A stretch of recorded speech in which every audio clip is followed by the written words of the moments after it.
সময় অভাবে আসতে দেরি হলো, আরেকটা বিশেষ প্রয়োজনে তোমাদের কাছে আসো। তাই ভাবলাম মানে তো শুধু হাতে ছেড়ে কথা বলতে খাওয়া উচিত নয়। এই নাও হাতটা ওর গলায় পরিয়ে দাও।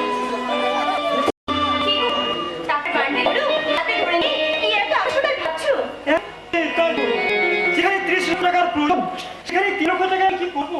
হ্যাঁ, সে কত পড়াবে? আগে করে ঘোষণা দিতে হতো, আমি সাইড চেঞ্জ করে আসি। না, ঘোষণাকে আমার হাতে দিয়ে দিব। তুমি বসবে ঠিক, এই জঙ্গলে বস্তির মানুষগুলোর জন্য নয়। মার্সি বসবে আমার বাড়িতে। বাকি টাকা আমার বাড়ি থাকে আরো সুন্দর করে সাজাচ্ছা। তাই এখনই মুহূর্তে 3 লক্ষ টাকা চাই। না, ওই শালা উৎসমাতের শাকটা আমি কেটে দেবো। এখন বলি এই ভাই আমার হাতে টাকাটা আগে যা দিলে তোমার এই দুধের শিশুটা তো মরবেই। এই পৃথিবীর মায়া কাটিয়ে তোমাকেও পরপার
আমি চিরদের মতো চূর্ণ বিচূর্ণ করে দিলাম।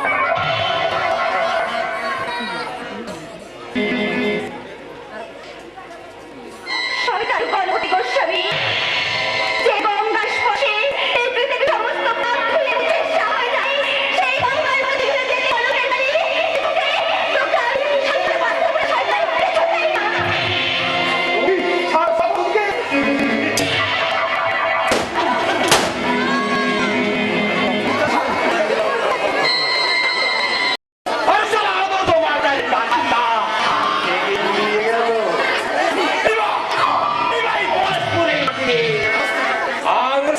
সঙ্গে এই গণপতি বসানের শুরু হবে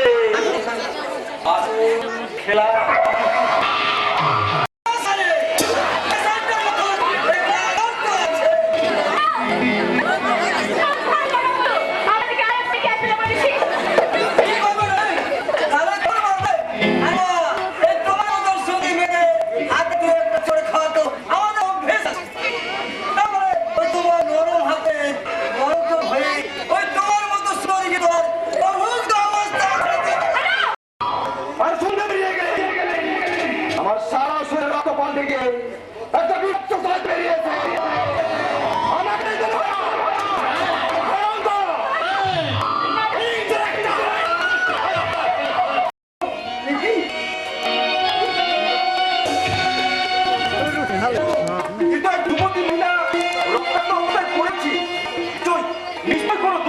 বাধা দিতে গিয়ে মহিলাকে শিক্ষা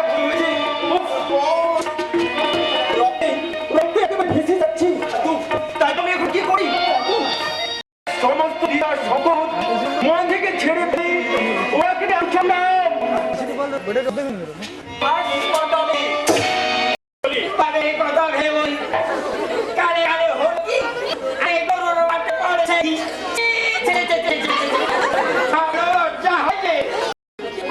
আপনি বলুন তো কি অপরাধ করেছিল একটা অসহায় যে সে একটা নিত্য চকি সমগ্র মানবতা তাকে অত্যাচার করে তার জীবনে শেষ করে দিয়েছে সেই অপমান সমগ্র রানীর অপমান এই অপমান কোনো মেয়ে সহ্য করে আমি কিছুতে সহ্য করবো না কিছুতে না সহ্য না শোনো শোনো আজ ফুল করে গুনে গুনে কাঁদানো গান হয়ে শোনো শোনো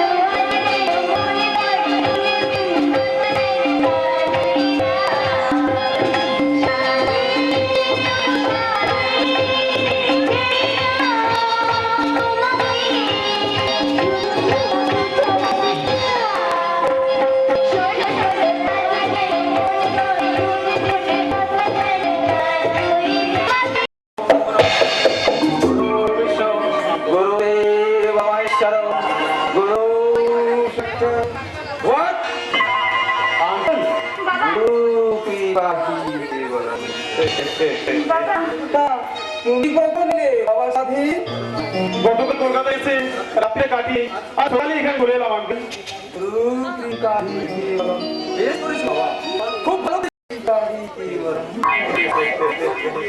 এত বুঝিয়ে বলি তবু এর আমার মনের কথাটা বুঝতে চায় না। এরা জানে না যে ওই আদর্শ মাস্টার ছিল বলে আজ আমি পলাশপুরে এমএলএ হয়েছি। তারা বিভিন্ন ঘটনাকে কেন্দ্র করে রাজনৈতিক জটিলতার সৃষ্টি হয়েছে। ওই আদর্শ চৌধুরীর ছত্র ছায় থাকে এই গণপতির গায়ে কেউ কাটার আঁচড়ও দিতে পারবে না। তাই ওই আদর্শ মাস্টার এখন আমার একমাত্র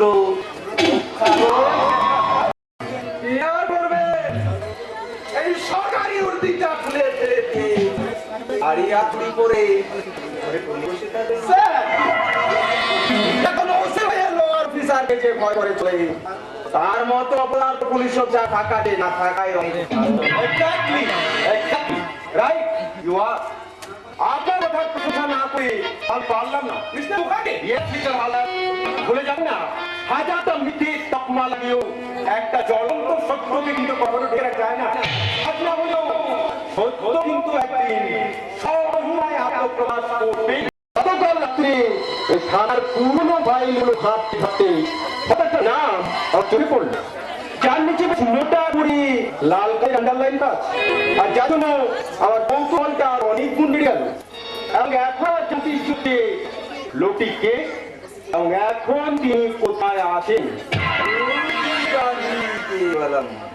আপনি কার কথা বলছেন অভিজা? লোকের নামটাই বা কি? দেখেন নাম সাগর দোকান। এই ব্যাপারটা আমার খুব দারুণ ভাবে ভাবিয়ে তুলেছে এই জন্য যে ওই সাগর মুখার্জির নামটা শুনে আপনিও কি ওই আদর্শ অবনতন চোখে উঠলেন কেন? রানাটা হলে গ্রামের উন্নয়নের জন্য সরকার 3 লক্ষ টাকা পকেট বন্দি করে বউ জেলে নিয়ে রাতারাতি উধাও হয়ে যায়। বাহ, আশ্চর্য ব্যাপার! সরকারি তহবিলের উন্নয়নে 3 লক্ষ টাকা নিয়ে উধাও হয়ে গেল, অথচ তার কোনো তদন্তই হলো না। আপনার চাই এদের পরিস্থিতি নিয়ে আমি ব্যস্ত। ওই 25 বছর আগে ঘটনাকে জানত করে ভাবার মতো সময় আর নেই।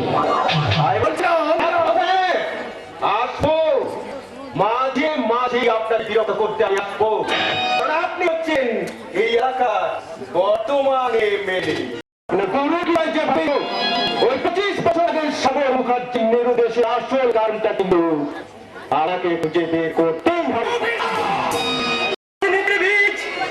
রাজনীতির যন্ত্র আগুন পুড়ে ছাই হয়ে গেছি, আমার বুকের সংসার ছিন্ন ভিন্ন হয়ে গেছে। এক পথের প্রত্যেকটা ভাবি তারা যেন আজ দিশেহারা পথের মতো। বলতে না পারলেও আমি বলতে পারবো কাকবাবু, তুমি আমার ছেলে বলতো, সেগুলি আমার এতদিন কথা ছিল। আমি তো আপনাকে বলি কাকাবাবু, শিউলিকে অফিসে জরুরি কাজে কিছুদিনের জন্য বাইরে কাটাতে হয়েছে। বিশ্বাস করি না কাকাবাবু। কথা বোঝো না যে? ও বুঝেছি, ওই গঙ্গার অবস্থা দেখে তুমি ভয় পেয়ে গেছো। আরে না না, তোমার সত্যি কথা বললে তোমার সরে একটা কাটার আঁচড়ও লাগবে না। অমরিকার ইচ্ছার যে ওকে দিয়ে ছোট করে চক্রান্তের মেঘ সৃষ্টি করে এই সৈকতে জীবনটাকে হারিয়ে দিতে চাচ্ছি একজন সাতাশি মানুষ। আমি জানি না সেই ভয়ঙ্কর চক্রান্তের মেঘ ছিন্ন করেই আমি আবার নতুন সূর্যের আলো ফুটিয়ে তুলতে পারবো কিনা। আমি বুঝতে পারছি আর চারিদিক সীমাহীন নিকট আলো অন্ধকারাচ্ছন্ন মেঘ একটু একটু করে আসে আমাকে রাজনীতির সাগরের মুখে জন্ম কেউ সৈকত বড় অসহায় কেউ নেই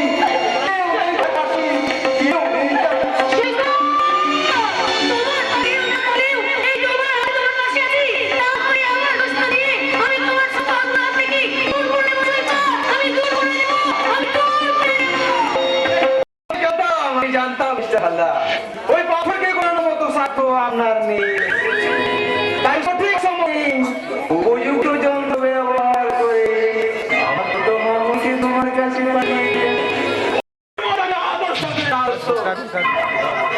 আর পলাশ মজারের মধ্যে খবর করে আগামী 3 দিনের মধ্যে বস্তি আমি আগুন জ্বালিয়ে পুরো ছাই করে দেব।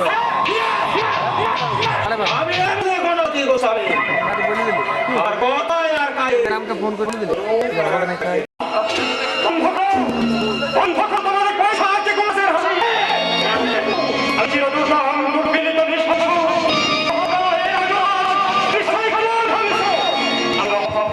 আমি অবিশ্বাস করি আমি তো কোন ভেঙে পড়ে সাধু আমি পুরো যাই তখন আমি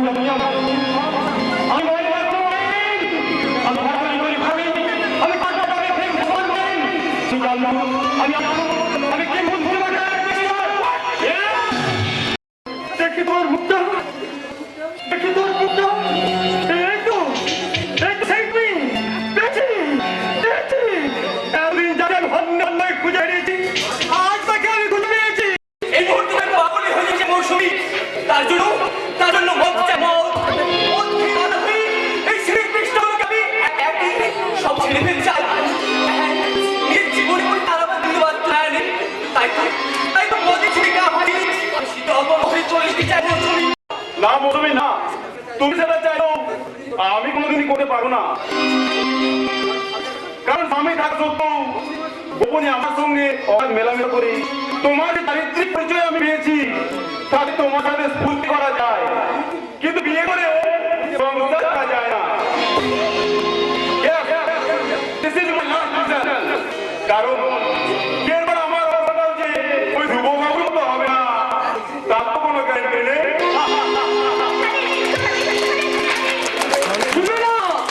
কারণ স্বামীকে দেওয়ার করছে তার ভাতার চলে যাইলো পুরি যে মানুষকে তাকে বিদ্যমান তার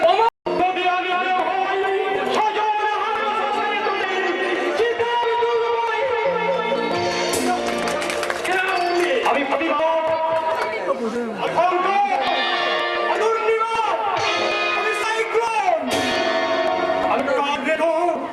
ইচ্ছে করলে আমার একটা তো নিঃশ্বাস এদিকে কোনো দুর্বল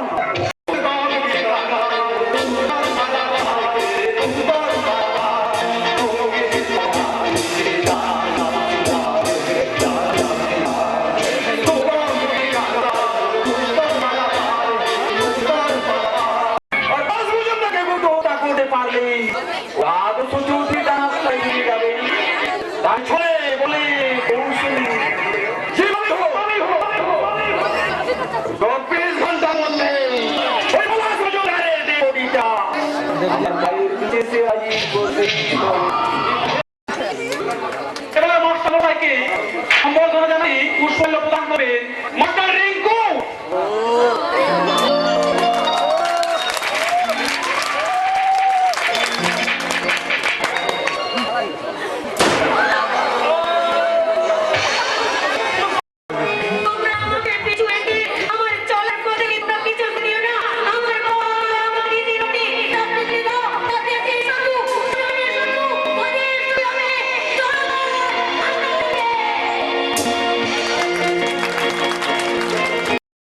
মনে